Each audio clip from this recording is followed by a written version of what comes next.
pour l'instant, on est dans un entre-deux. Le fact-checking pour censurer les contenus aux États-Unis, c'est fini. On va passer à une méthode qui est similaire à celle qu'on trouve sur Twitter, de fact-checking collaboratif. Voilà. Des notes de la communauté qui sont beaucoup plus rapides, beaucoup plus efficaces au sens où s'il y a une déferlante de fake news, il peut y avoir une montée en charge phénoménale parce qu'il y aura des centaines de milliers de contributeurs, ce que les fact-checkers ne peuvent pas faire. Pour les Américains, dans quelques mois, ça sera un mauvais souvenir.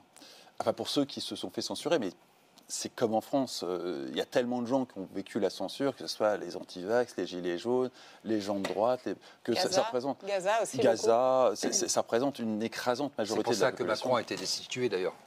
Il n'a pas encore été destitué.